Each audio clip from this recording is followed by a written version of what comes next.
Hi guys, magandang araw sa ating lahat. Ito po ang Gamidigs Vlog. Ang video natin ngayon, itong July 28, 2026, ang pagpunta ni PBBM dyan sa Davao City. Yan guys. Ito pumunta guys si PBBM dyan sa Davao City para sa bawat bayan makikinabang. At ito ay pumunta rin siya dito sa, ito guys, ito. Yan. Yan, no? Inspection of People's Bill. People's Bill, Barangay Riverside, Kalinan District, Davao City. Yan guys, oh. Si PBBM yan, oh. O, di ba? Yan sa baba. Yan, oh. People's Bill, Barangay Riverside, Kalinan District, Davao City. Yan, yan, oh. Si PBBM yan, guys. Akala ko ba na lahat ng taga Davao ay galit kay PBBM. Hindi pala guys. Napakarami pala ang nagmamahal sa ating presidente. Yan guys, anong nasa likod nila? Yan o. Yan o, mga building. Yan ang village. Siguro pina-excel lang kaya bill. People's Bill. Yan o. Napakaganda itong flagship project ni PBBM dyan sa Davao City. Yan o. Si PBBM ang gumawa or nag-project niyan mga building. Yan, mga buildings. Ayan, oh. Dito. Papakita natin yung mga buildings na napakaganda. Yan, oh. Taglilimang palapag, guys. Yan, oh. Nasa mga 30 plus buildings na itong nagawa dito. Yan, oh. Pakita natin. People's Bill Homeowners Association INC. Yan, oh. Barangay Riverside, Kalinan District, Davao City. Yan, oh. Oh. Play natin. Yan. Oh, di ba? Ayan, no? Oh. O, di ba? Ang loob ng building, ang ganda. Oh. Nagawa ba yan dati? Wala. Dito lang kay PBBM sa Davao City pa yan, guys. Oh. Tapos, ang sinasabi ng mga kabila ay wala daw ginagawa itong si PBBM ng mga proyekto. Kasi, nakapikit ang kanilang mga mata. O, dito guys, oh. O, ayan, oh. O, anong nasa likod yan? Oh, napakagandang mga building. O. Lumindol itong nagdaan ng mga lindol, guys. Hindi siya nasira. O wala tayong nakita mga biyak. Yan, o. Yan. Yan. Napakaganda pala, guys, ang proyekto ng ating Pangulo. Hindi lang nakikita ng mga kabila. Tingnan guys, binisita ni PBBM ang mga nakatira doon. Yan. Dinalaw, ininspeksyon ni PBBM yang People's Bill na yan or village. Yan, di ba? Tingnan mo ang likod niya, guys, yun, ang lalaki ng mga buildings. Yan, nasa 30 plus na buildings. Tapos may mga nakatira na rin dyan, yung ibang mga pamilya. Yan, ang ganda ng mga loob. Asan ka makikita ng mga pabahay na ganyan kagaganda? Yan, dinudumog si Pangulo ng mga bata o yung mga taga Davao. Yan. Di ba? Personal mismong si PBBM ang dumalaw sa mga pamilya na nakatira na doon sa People's Bill na yan. Di ba? Tapos, ang sabi ng iba ay wala daw ginagawa itong si PBBM na mga proyekto. Napakarami pala kung marunong ka lang gumamit ng laptop. Kung marunong kang lumapit ng laptop, ay mag-search ka para malaman mo ang sagot kung totoo ngang walang mga proyekto ang ating PBBM. Di ba? Tingnan mo guys, sa Davao City pa, barangay Riverside sa Kalinan, Davao City. Doon ang magandang proyekto ni PBBM. Sa teritoryo pa yan ng mga sasabi ng hindi maganda sa presidente guys ha. Yan, no? Teritoryo pa yan ng mga gustong kay PBBM, yung nagbanta. Yan. Teritoryo yan. Pero pumunta, hindi natatakot si PBBM kahit pinagbabantaan siya, ay personal mismo si PBBM na pumupunta. Yan ang presidente, hindi natatakot. Kahit may pinagbabantaan siya, wala siyang pakialam. Dito tuloy natin ang mga makikita natin guys kung paano dinumog ng mga taga Davao itong si PBBM. Yan. Ayan guys yan, PBBM yan. Talagang pumasok siya doon sa mga bahay sa People's Bill na yan.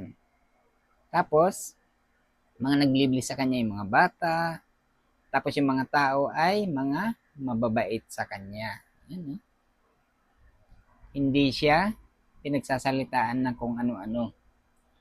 Nire-respeto si PBBM ng mga tagasunod niya. Ayan di ba? Yan, mga respetado ang mga taga Davao na supporters ni PBBM. Di ba? Napakagandang proyekto yan ni PBBM yang flagship project na yan na pabahay. Di ba? Kung nandoon ka malapit ka dyan, pwede kang magpalista dyan sa pabahay na yan. Yung tinatawag na pabansang pabahay ng bawat Pilipino program for 4PH. Yan. Di ba? Napakagandang proyekto. Talagang personal na in-inspection ni PBBM yung mga buildings. Tapos, doon daw guys, ay magdadagdag pa ng 42 na buildings. Di ba? Napakaraming pamilya. Kasi kailangan na makakumpleto ng 7,000 na pamilya siguro dyan guys. Pamilya na 7,000 na mga titirahan ng mga tao. Tingnan mo, napakaraming pamilya ang mabibigyan ng mga bahay guys dyan sa pinatayo ng ating presidente. Kayo, dapat marunong kayong gumamit ng laptop para malaman nyo ang mga proyekto ng ating presidente. Di ba? Ito guys, ito pa, sa Davao to, yan. Bawat bayan makikinabang, Davao de Oro, Davao del Norte, Davao Occidental. Yan. Napakaganda itong bawat bayan makikinabang na programa. Flagship program din ito ng presidente. Kasi, ang lahat sa buong Pilipinas ng mga barangay ay binibigyan ni PBBM ng 200,000 pesos. Hahati ng 200,000 pesos sa bawat barangay, sa isang barangay, 100,000 para sa barangay, yung 100,000 para sa presidential scholar. 5 estudyante na mag-aaral ng kolehiyo sa bawat barangay, pipili ng 5 magiging scholar. Yung 100,000 ay bibigyan ng tig 20,000 para sa mga scholar. Diba? Yung pipiliin dito guys, yung talagang nangangailangan. Yung mga hindi kayang pag-aralin or mga kapos sa budget ng mga magulang na ang kanilang anak ay interesado mag-aral sa kolehiyo. O di ba, napakaganda yang programa na yan. Ito guys, ay pakinggan natin ang ating presidente sa kanyang mensahe dyan sa bawat bayan makikinabang. Ito. Alright, maraming salamat to Secretary Anton Lagameo sa iyong pagpakilala. Maayang adlaw kaninyong tanan. And maraming salamat sa napakainit na salubong na ibinigay ninyo sa akin. At ako naman ay kami po ay nandito upang unang-una namin pinuntahan ang inyong ospital para tignan na kung ano yung mga naging earthquake damage, ano na yung mga kailangan pang gawin, at natignan din natin yung dapat na ma-inaugurate na mga 2 weeks ago, yung wing na bagong gawa. At dahil malaman po ninyo na sa administrasyong ito, napakahalaga para sa amin na maganda ang pag-alaga sa mga nagkakasakit sa ating mga kababayan. At hindi lamang sa mga nagkakasakit, inuunahan po natin ngayon. Hindi na natin inaantay na magkasakit. Tinitiyak natin na ang halimbawa, yung mga bata, kumpleto ang bakuna at nakakapagbigay tayo ng konsultasyon, at hindi na namin inaantay na maging grabe pa ang karamdaman. Dito guys, makikita natin na nirerespeto ng mga tao si PBBM. Tahimik sila, hindi nagsisigawan, talagang nakikinig. O di ba? Ganyan ang respeto nila na binibigay kay PBBM dahil sa mga tulong na kanilang natatanggap. Di ba? Buong Pilipinas ng mga barangay guys ay makikinabang dito sa flagship program. Ito yung mga programa guys na lahat ng barangay ay makikinabang. O di ba? Asang ka makikita na hindi yan nangyari dati. O. Diba? Napakaraming tao ang sumalubong or nakikinig lang kay PBBM. Titingnan natin guys kung paano ang pagtulong ni PBBM. Dito guys, pakinggan natin ang sasabihin ng ating presidente.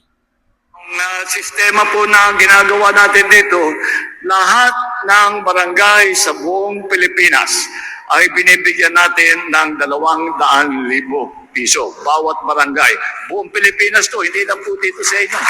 Kundi ang hiningilan natin sa ating mga barangay official ay yung 100,000 ay mabigay sa mga scholarship. Kaya ang plano po ay ganito. 200,000 ibibigay natin sa barangay official, yung 100,000 doon gagamitin para sa scholarship. Bawat barangay mamimili ng 5 na scholar para matulungan naman na makapagtapos. Ang sabi lang namin sa mga barangay official, siguro ang pinakamaganda, mamili kayo. O di ba? Napakagandang programa ni PBBM na hindi nagawa ng mga nakaraang admin. Tingnan mo guys yung mga tao doon, napakarami, nakikinig, nagpapasalamat. Hindi sila sigaw ng sigaw, hindi kagaya ng nakikita natin sa ibang mga na magulo. Dito talagang respetado sila sa ating Pangulo. Yan ang totoo dyan. Kasi napakabait ng Pangulo. Kaya ang mga tao, mababait din ang nandoon. Wala doon mga balasubas, yung mga nagsisisigaw. Wala. Doon sila nakikinig dahil tulong yan ang ibibigay ng Pangulo sa lahat ng mga nangangailangan sa bawat barangay or bayan. Sa buong Pilipinas yan guys umiikot ang presidente para personal siyang mag-abot ng tulong. Yan, personal na mismong tinitingnan or binibisita ang mga bayan, mga lungsod. O, di ba? Tuloy natin ang ating pakikinig sa ating Pangulo. Guys, natutuwa tayo dito guys sa mga ganito. Dahil wala tayong naririnig na kung ano ng mga salita na mga paninira. Dito tulong trabaho para sa tao ang nais lang ating Pangulo. Ito guys ang sasabihin ng ating Pangulo. 200,000 ibibigay natin sa barangay official. Yung 100,000 doon gagamitin para sa scholarship. Bawat barangay mamimili ng 5 na scholar para matulungan naman na makapagtapos. Ang sabi lang namin sa mga barangay official, siguro ang pinakamaganda, mamili kayo yung mga malapit nang magtapos pero baka hindi makapagtapos dahil kulang sa pambayad, kulang kailangan magtrabaho, kung ano man ang dahilan. Ngunit so, ang mangyayari dyan, bawat barangay, 5 ang scholar, tawag po natin dyan ay presidential scholar dahil itong pondo na ito ay galing sa Office of the President. Kaya presidential scholar, tigli-5 presidential scholar ngayon ang kada barangay. At bawat isa makakatanggap ng 20,000 piso. Napakaraming tao yan guys yan, oh. Dami. Libo ang tao nandoon yan, oh. Kapal ng tao na talagang nakikinig sila dahil tutulungan sila ng ating presidente. Yan, ganun dapat ang ating susuportahan.